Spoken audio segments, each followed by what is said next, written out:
You see the chart-topping hits, the screaming fans, the sold-out arenas, and you just assume the bank accounts are overflowing. But listen, if you think being a global superstar means instant dynastic wealth, Teddy Swims has a massive reality check for you. In 2026, he's not just a singer anymore, he's a business empire in the making. And the story of how he pulled off one of the craziest financial turnarounds in music is hiding in plain sight. Let's pull back the curtain. Now get this, in late 2025, after his song Lose Control had already become a global anthem, Teddy just casually drops this bombshell. He says, "I think we made 20 grand. Last year was the first time we ever made money." Just let that sink in for a second. A guy with one of the biggest songs on the entire planet, selling out shows all over the world, personally pocketed the equivalent of a down payment on a used Honda Civic. The question is just, how on earth is that even possible? So that's the central mystery we're going to unpack here. How does an artist at the absolute peak of his fame, with a certified diamond record, end a massive year with just $20,000 in his own pocket?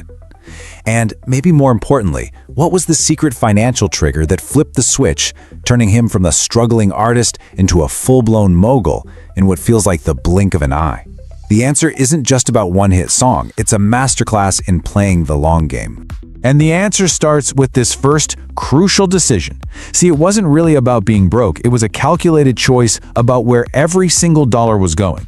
This wasn't some kind of financial failure, it was him laying the foundation for the entire empire. Okay, here's the truth behind that $20,000 number.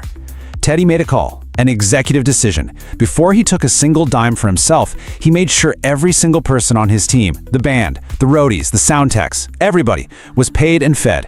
In an industry that is notorious for cutting corners, he reinvested everything back into his people and his show. He knew a tour is a massive, moving machine, and if that machine isn't well oiled, it just breaks down. This wasn't a loss, it was an investment in loyalty, and trust me, it was about to pay off big time. This timeline really shows you the power climb. For 4 straight years, it was just a relentless grind, playing smaller venues, building an audience one city at a time, and pouring every penny right back into the business. Like Teddy said himself, people see you playing arenas and assume you're rich, but for years, they were barely breaking even, if that. Then, year 5, 2024, the first time the business actually made a profit, and that profit was that now famous 20 grand. But now, right here in 2026, the entire game has changed. The business is deep in the black, and that slow 5-year investment is finally exploding. But, loyalty alone doesn't print money. To really get the explosion in his wealth, you have to look at the catalyst. A single song that didn't just become a hit, it became a straight-up historical anomaly.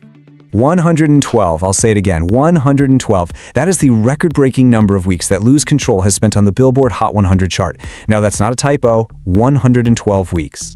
To put that into perspective for you, this song has been a permanent fixture on the world's most important music chart for over 2 years. It didn't just beat the old record held by Glass Animals' Heat Waves, it absolutely obliterated it.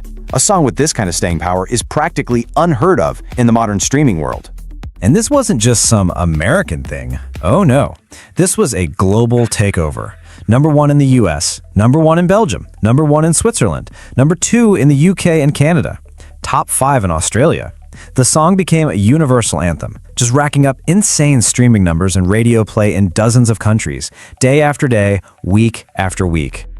This crazy success led to one of the most elite awards in all of music, Diamond certification. So what does that actually mean? It means the song has moved over 10 million units in the United States alone. To give you some context, only about 200 songs in the history of music have ever done this. It puts Teddy Swims in the same room as Queen, Michael Jackson, and Elton John. It's the musical equivalent of finding a unicorn. And this right here is the key that unlocks the whole thing. In March 2024, right as Lose Control was peaking, Teddy signed a huge global publishing deal with Warner Chappell Music. See, publishing, that's the copyright on the song itself. That's where the real long-term money is made. You get royalties every time it's played, streamed, or sold. And when a song goes diamond, it triggers enormous payouts from that deal. This wasn't just a paycheck, it was a flood of capital that finally put his entire business in the black for good. The 5-year grind had just hit the jackpot. So what do you do when those massive publishing checks finally clear? Well, for Teddy Swims, the first major acquisition wasn't some mansion or a fleet of supercars. It was something way more practical and way more symbolic of his whole journey. 650,000 pounds. That's about 825,000 US dollars. That was the price tag for his brand new office. And this isn't just a tour bus, it's a mobile command center, a literal mansion on wheels. We're talking a custom-built, double-decker star bus. Inside, a private ensuite bedroom just for him, Starlink for high-speed internet anywhere in the world, a full kitchen, office space, there are widescreen TVs, next-gen game consoles, and, get this, it's the world's first tour bus of its kind designed to run on hydro-treated vegetable oil, which cuts emissions by 90%. This purchase signals that he's officially moved into the A-list tax bracket. But here's where we see the core of his business plan in action. He didn't just acquire one luxury bus for himself. No, he secured 5 additional high-end sleeper buses to make sure his entire crew travels in comfort and style. The same guy who started by making sure his team was fed before he was paid is now making sure they travel like rock royalty right alongside him.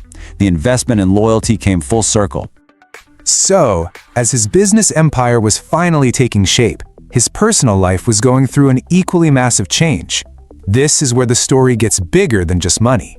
Welcome to the Dad Mogul era. You've got this wild contrast playing out in his life right now. On one hand, he's a brand new dad. He and his girlfriend welcomed their son Rambo in June of 2025. So he's at home dealing with sleepless nights and figuring out, as he put it, how his son's little hands work. Then, on the other hand, he's a music mogul, earning his second Grammy nomination and getting ready to play for hundreds of thousands of people. It's this surreal duality that makes him both a titan of the industry and somehow incredibly relatable. And if you needed any more proof of his new status, this 2026 festival run is basically his coronation. Performing at Coachella and then the country festival Stagecoach back-to-back, hitting the legendary New Orleans Jazz Fest and Bottle Rock, and then the ultimate confirmation of his place at the top, headlining Bonnaroo. This isn't just a tour, it's a victory lap, cementing his place at the absolute pinnacle of the live music world. He's not just building a career anymore.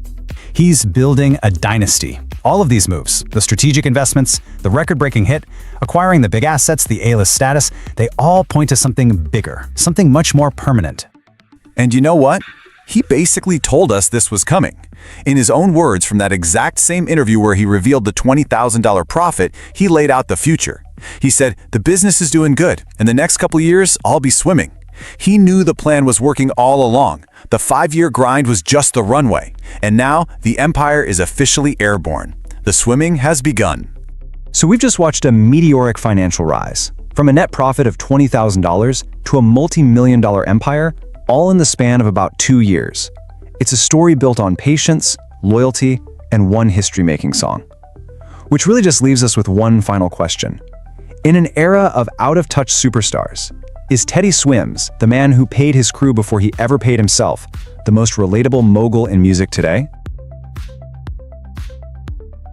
Thanks for watching Media GenX. If you liked this story, show some love with a like, subscribe for future updates, and share it around. Until the next headline.